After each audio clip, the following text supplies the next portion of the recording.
പിന്നെ SGOU ശ്രീനാരായണ ഗുരു open university 2020 start ചെയ്തത്. 5 വർഷമാവുന്നു. ഈ വർഷം അഡ്മിഷന് വേണ്ടിയിട്ട് കോൾ ചെയ്തു. എന്താ സാറിൻ്റെ ഒരു തോന്നൽ? ശ്രീനാരായണ ഗുരു യൂണിവേഴ്സിറ്റി ഓപ്പൺ ചെയ്തത് വലിയ കൊട്ടിഘോഷങ്ങളോട് കൂടിയിട്ടാണ്. നമ്മളെ Kannur university, Calicut university, Kerala university, ഈ യൂണിവേഴ്സിറ്റികളിലൊക്കെ ഡിസ്റ്റൻസ് കോഴ്സുകൾ അവർ പൂർണ്ണമായിട്ടും ഒഴിവാക്കിയിട്ട് ശ്രീനാരായണ ഗുരുവിലേക്ക് കൊണ്ടുവന്നതാണ്. അപ്പോൾ ജനങ്ങൾ മൊത്തം ഭയങ്കര പ്രതീക്ഷയിലാണ്. കാരണം നമുക്ക് നല്ല റോൾ മോഡൽ ഉണ്ട് ഇഗ്നോയുടെ. ആ ഇഗ്നോ റോൾ മോഡലാക്കിയിട്ട് അതിനേക്കാളും ബെറ്റർ ആയിട്ട് വരും എന്നുള്ളതാണ്. പക്ഷെ വിദ്യാർത്ഥികൾ ഇപ്പോൾ അൺസാറ്റിസ്ഫൈഡ് ആണ് എന്നുള്ളതാണ് മൊത്തത്തിൽ നമ്മൾ കാണുമ്പോൾ മനസ്സിലാക്കാൻ പറ്റുന്നുള്ളത്. എന്താ സംഭവിച്ചത് നമുക്ക് പറയാൻ പറ്റുമെന്ന് അറിയില്ല. കാരണം സംഭവിച്ചത് സ്റ്റുഡൻസ് സാധാരണ കണ്ണൂർ യൂണിവേഴ്സിറ്റി, കാലിക്കറ്റ് യൂണിവേഴ്സിറ്റി ഒരു പ്രശ്നമുണ്ട്, കൃത്യമായി പരീക്ഷ നടത്തൂല. അത് അവരുടെ മാത്രമല്ല, കേരളത്തിന്റെ 25ാമത്തെ യൂണിവേഴ്സിറ്റി ആയിട്ടാണ് SGOU വരുന്നത്. എൻ്റെ ഓർമ്മ ശരിയാണ്. 24 യൂണിവേഴ്സിറ്റിക്കും സ്വഭാവമുണ്ട്. അത് തന്നെ റിപ്പീറ്റ് ചെയ്യാൻ പുതിയൊരു യൂണിവേഴ്സിറ്റി നമുക്ക് ആവശ്യമില്ലല്ലോ. യഥാർത്ഥത്തിൽ ജൂറിസ്ഡിക്ഷൻ എന്നൊരു കൺസേൺ ഉണ്ടല്ലോ. ഡിസ്റ്റൻസ് കോഴ്സസ് നടത്തുന്ന യൂണിവേഴ്സിറ്റി, ആ യൂണിവേഴ്സിറ്റിയുടെ ജൂറിസ്ഡിക്ഷൻസ് പുറത്തേക്ക് പോകുന്നതിനനുസരിച്ചിട്ട് കുറച്ച് നിയമപരമായ പ്രതിസന്ധികൾ ഉണ്ടായിരുന്നു. അത് ഓവർകം ചെയ്യാനും കേരളം മുഴുവൻ ജൂറിസ്ഡിക്ഷൻ ആയിട്ടാണ് ആര് വന്നത്? SGOU വന്നത്. ആ സമയത്ത് ഉണ്ടായിരുന്ന ഒരു എല്ലായിടത്തും റീച്ചബിൾ ആയിട്ടുള്ള ഗവൺമെൻറ് ബാക്കിംഗ് ഉള്ള, നിങ്ങൾ സാർ പറഞ്ഞ പോലെ ഇഗ്നോ മോഡലാക്കി വെച്ചിട്ടുള്ള ഒരു സംവിധാനമാണ് വന്നത്. അങ്ങനെയൊക്കെയാണ് സ്വപ്നം കണ്ടത്. പാളിയത് എവിടെയാണ്? പാളിയെന്ന് വെച്ചാൽ ഇപ്പോൾ നോക്കുങ്ങൾ ഇപ്പോൾ UGC കുറച്ചും കൂടി ഫ്ലെക്സിബിൾ ആയിട്ട് കൊണ്ടുവരുന്നുണ്ട്. ഓൺലൈനും ഡിസ്റ്റൻസും റെഗുലറും എല്ലാവർക്കും ഈക്വൽ വാല്യൂ കൊടുത്തുകൊണ്ടാണ് മുന്നോട്ട് പോകുന്നുള്ളത്. അത് വന്നല്ലോ. കാരണം ഇഗ്നോയുടെ ഈക്വലൻസി കഴിഞ്ഞ ആഴ്ച ഒരു ഹൈക്കോടതി വിധി വന്നല്ലോ. അതെ, ഇഗ്നോയുടെ ഈക്വലൻസി കൊടുക്കണം എന്നല്ല, ഇഗ്നോക്ക് ഈക്വലൻസി ചോദിക്കരുത് എന്നുള്ളതാണ്. ആദ്യഘട്ടത്തിൽ ശ്രീനാരായണ ഗുരു യൂണിവേഴ്സിറ്റി എന്തെന്ന് വെച്ചാൽ UGC റെക്കഗ്നിഷൻ കിട്ടാൻ വേണ്ടി നല്ലോണം ഫൈറ്റ് ചെയ്തു. ഒടുവിൽ കിട്ടിയപ്പോഴും ഇവർക്ക് എന്താക്കായിരുന്നു, നമുക്ക് റോൾ മോഡൽ ഇല്ലെങ്കിലാണ് ഈ പ്രശ്നം വരുന്നുള്ളത്. എപ്പോഴും കേരളത്തിലെ ഡിസ്റ്റൻസ് പഠിക്കുന്ന കുട്ടികളുടെ ഒരു പ്രധാന പ്രശ്നം എന്ന് പറയുന്നുള്ളത് അവർക്ക് കൃത്യമായിട്ട് എക്സാം നടക്കൂല, കൃത്യമായിട്ട് റിസൾട്ട് വരില്ല. ഇതൊക്കെയായിരുന്നു പ്രശ്നം ഉണ്ടായിരുന്നത്. അതുകൊണ്ട് തന്നെ കഷ്ടകാലത്തിനായിരുന്നു പലപ്പോഴും മറ്റു യൂണിവേഴ്സിറ്റികളിലൊക്കെ ഡിഗ്രി എടുത്തുകൊണ്ടായിരുന്നത്. അപ്പൊ അതിനൊക്കെ ഒരു സൊല്യൂഷൻ ഉണ്ടാകുമെന്ന വലിയൊരു പ്രതീക്ഷയാണ് നമ്മുടെ ശ്രീനാരായണ ഗുരു യൂണിവേഴ്സിറ്റി കൊണ്ടുവന്നത്. പക്ഷെ പാളിയത് എവിടെയെന്ന് വെച്ചാൽ അവർ ആദ്യ വർഷം തന്നെ പരീക്ഷ നടത്താൻ ലേറ്റായി. അതിനു മുമ്പ് വേറെ സംഭവം ഉണ്ടായി. അഡ്മിഷൻ എടുത്ത സമയത്ത് ആദ്യം തന്നെ പറഞ്ഞത് എല്ലാവരും ഫിസിക്കലി അഡ്മിഷൻ എടുക്കുന്ന സമയത്ത് അങ്ങനെ പ്രശ്നം ഉണ്ടായി. ഒറിജിനൽ ഡോക്യുമെന്റ്സും കൊണ്ട് റീജിയണൽ സെന്ററിലേക്ക് വരണം, ഫിസിക്കൽ വെരിഫിക്കേഷന് വരണം.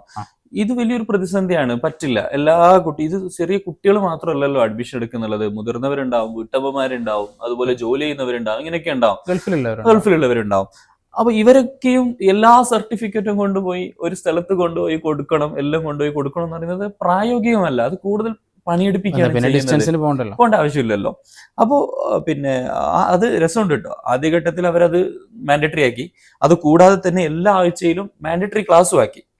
എല്ലാ ജില്ലകളിലെയും ഗവൺമെന്റ് കോളേജുകൾ കേന്ദ്രീകരിച്ചുകൊണ്ട് നിർബന്ധമായിട്ടും പോകണം, അറ്റൻഡൻസ് ഉണ്ടാവണം എന്നൊക്കെ ഉള്ളത്.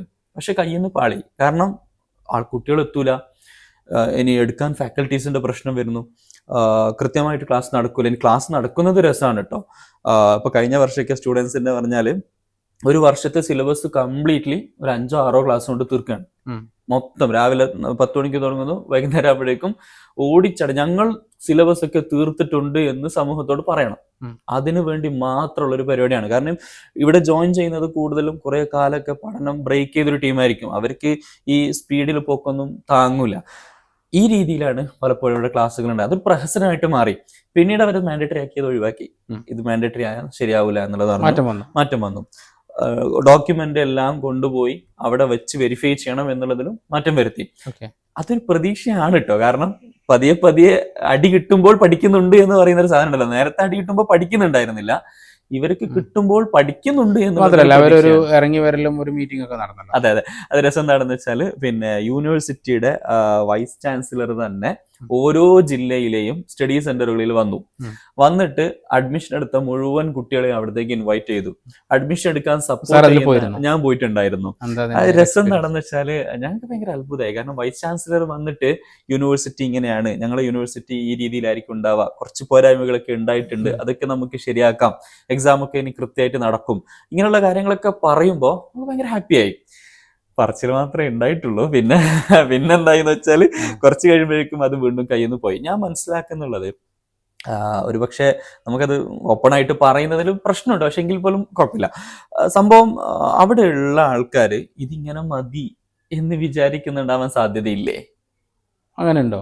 അല്ലെങ്കിൽ അവർ ഇതിന്റെ ഒരു ഭയങ്കരമായ സൂക്ഷ്മതയിൽ ഇങ്ങനെ ചെയ്തില്ലെങ്കിൽ അതിന് അങ്ങനെ ഒരു പ്രശ്നമുണ്ട്, ഇങ്ങനെ ഒരു പ്രശ്നം നമ്മൾ പണ്ട് പറയല്ലേ ഗുരുക്കൾ പെണ്ണിട്ടിയ മാതിരി എന്നുള്ള ആ രീതിയിൽ എവിടെയും തൊടാൻ പറ്റാത്ത രീതിയിൽ കൊണ്ടുപോകുന്നതാണ്. അങ്ങനെയാണെങ്കിൽ നിങ്ങൾ നോക്ക്, നിങ്ങൾ എക്സാം ടൈം ടേബിൾ വരുന്നു, ടൈം ടേബിൾ വന്നിട്ട് പ്രീവിയസ് വീക്കിൽ ടൈം ടേബിൾ മാറ്റുന്നു. അല്ല, അത് കേരള ആയതുകൊണ്ടാണ്.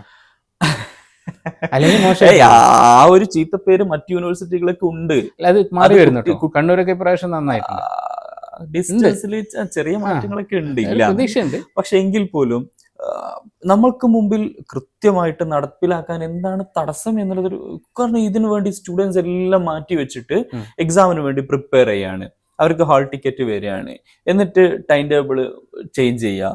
എക്സാം തന്നെ ഇപ്പൊ നോക്കൂ നിങ്ങൾ, ജൂണിൽ +2 കഴിഞ്ഞൊരു കുട്ടി, സോറി ഇപ്പൊ നമ്മളിപ്പോ +2 കഴിഞ്ഞൊരു കുട്ടി, ആ കുട്ടിക്ക് ജൂണിൽ ഈ അക്കാഡമിക്കിൽ അഡ്മിഷൻ എടുക്കുകയാണ്. അഡ്മിഷൻ എടുത്താൽ ആക്ച്വലി അടുത്ത ജൂൺ ആകുമ്പോഴേക്കും ഈ കുട്ടിക്ക് എന്ത് വേണം, ഈ കുട്ടിക്ക് ഫസ്റ്റ് ഇയർ കംപ്ലീറ്റ് ആവണം. എന്നാൽ ഇത് കംപ്ലീറ്റ് ആവുന്നില്ല. നിങ്ങൾ നോക്കി, ഇപ്പൊ കഴിഞ്ഞ വർഷം ഇപ്പൊ നമ്മൾ ഇഗ്നോയുടെ കോഴ്സും അതുപോലെ തന്നെ പിന്നെ ശ്രീനാരായണ ഗുരു യൂണിവേഴ്സിറ്റിയുടെ കോഴ്സും സൈക്കോളജി എടുക്കാം. രണ്ടിലും സൈക്കോളജി ഉണ്ട്. രണ്ടിന്റെയും അഡ്മിഷൻ കാലാവധി, ഡിഗ്രി രണ്ടിന്റെയും അഡ്മിഷൻ കാലാവധി ഒരേ ടൈമാണ്. പക്ഷെ ഒരേ ടൈമിന് ജോയിൻ ചെയ്ത കുട്ടികൾ, ജോയിൻ ചെയ്തിട്ട് ഇഗ്നോയുടെ കുട്ടികൾക്ക് എന്തായെന്ന് വെച്ചാൽ ഫസ്റ്റ് ഇയർ കഴിഞ്ഞു. എന്നാൽ ശ്രീനാരായണ ഗുരു യൂണിവേഴ്സിറ്റിയുടെ കുട്ടികൾ ഫസ്റ്റ് സെം എക്സാം കഴിഞ്ഞ ഫെബ്രുവരിയിലാണ് നടന്നത്, ഈ ബിഫോർ ഫെബ്രുവരിയിൽ. എന്നാൽ ഈ ജൂണിൽ ഇഗ്നോയുടെ ഫസ്റ്റ് ഇയർ നടക്കുന്നുണ്ട്. അഡ്വാൻറ്റേജസ് ആൾക്കാർ എന്തുകൊണ്ട് ഇതിലേക്ക് വരണം? ഒന്നാമത്തെ കാര്യം എന്താണെന്ന് വെച്ചാൽ, ഈ മലയാളികൾ എപ്പോഴും ഭയപ്പെടുന്ന ഒരു സാധനമാണ് ഇംഗ്ലീഷിൽ പരീക്ഷ എഴുതുക എന്നുള്ളത്. അതൊരു ഭയപ്പെടുന്ന ഒരു സാധനം തന്നെയാണ്. കാരണം പരീക്ഷ ഇംഗ്ലീഷിൽ എഴുതുക എന്നുള്ള, സോറി ഓക്കെ, എന്ന് വെച്ചാൽ +2 വരെ ഇവർക്ക് എന്ത് ചോയ്സ് ഉണ്ട്, ഇംഗ്ലീഷ് പരീക്ഷകൾ മാത്രം ഇംഗ്ലീഷിൽ എഴുതിയാൽ മതി, ബാക്കി സബ്ജക്റ്റുകളൊക്കെ അവർ മലയാളത്തിൽ എഴുതിയിട്ടാണ് പാസ്സാവുന്നുള്ളത്.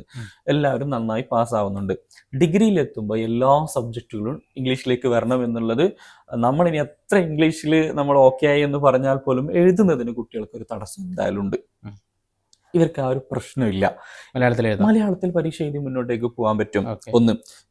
രണ്ടാമത്തെ ഒരു കാര്യം, എന്തും ചെയ്യാലോ. ഇപ്പോ സ്കിൽ കോഴ്സുകളൊക്കെ, രണ്ടാമത് എക്സാം സെന്റേഴ്സ്, അത് വലിയൊരു പിന്നെ എന്താണ്, എക്സാം സെന്റേഴ്സ് അവരുടെ ജില്ലയിൽ തന്നെ പ്രധാനപ്പെട്ട ഗവൺമെന്റ് കോളേജുകൾ കേന്ദ്രീകരിച്ചുകൊണ്ട് പരീക്ഷകൾ ഉണ്ടാവും. അത് നിങ്ങൾ പറഞ്ഞ പോലെ വലിയ അഡ്വാൻറ്റേജ് ആണ്. കാരണം ദൂരെ യാത്രകൾ നേരത്തെ തന്നെ അറിയാൻ പറ്റും എവിടെയാണ് എക്സാം ഉള്ളത്. ഇപ്പൊ ഇഗ്നോയുടെ ഒരു പ്രശ്നം എന്താണെന്ന് വെച്ചാൽ, ഇഗ്നോ പലപ്പോഴും ടൈം ടേബിൾ വരുമ്പോഴാണ് അറിയാൻ പറ്റുക എവിടെയാണ് ഹാൾ ടിക്കറ്റ് വരുമ്പോൾ അറിയാൻ പറ്റും എവിടെയാണ് എക്സാം സെന്റർ എന്നുള്ളത്. ചിലപ്പോ അവിടെ സീറ്റും ഉണ്ടാവില്ല.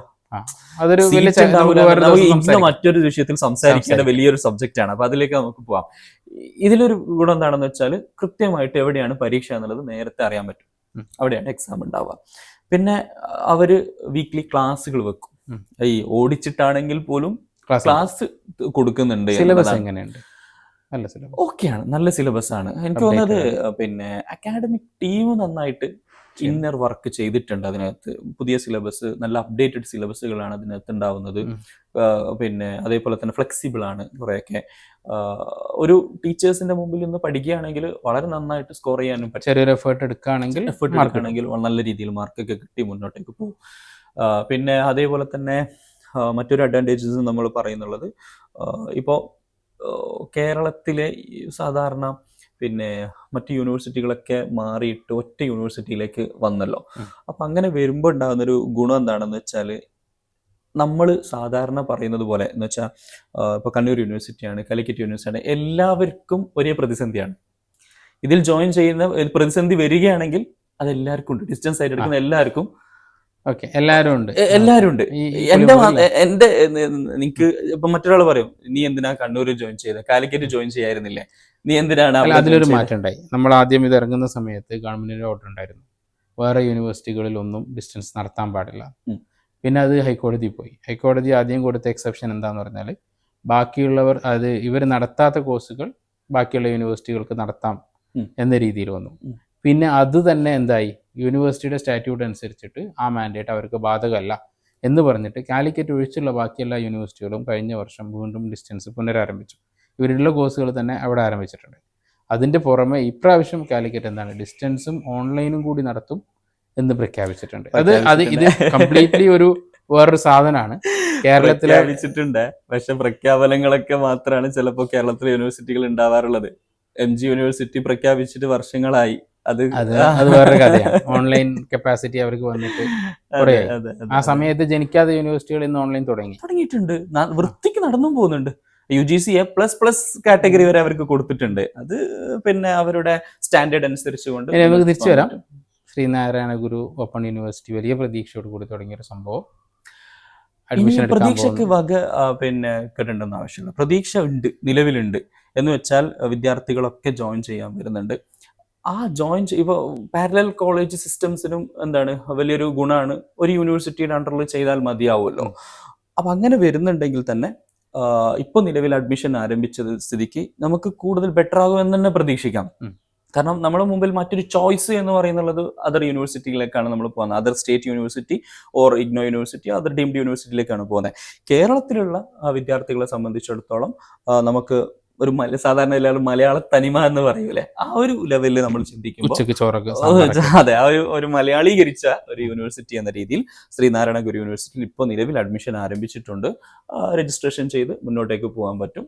വിദ്യാർത്ഥികൾക്ക് അവരുടെ കംഫർട്ട് അനുസരിച്ച് കൊണ്ട് തന്നെ ഡിഗ്രി ചെയ്ത് പോവാം. പിന്നെ പ്രതിസന്ധികൾ പിന്നാലെ വരും. അത് നമ്മൾ ഓവർകം ചെയ്ത് മുന്നോട്ട് പോകാൻ പറ്റും എന്നുള്ളതാണ്. Thank you.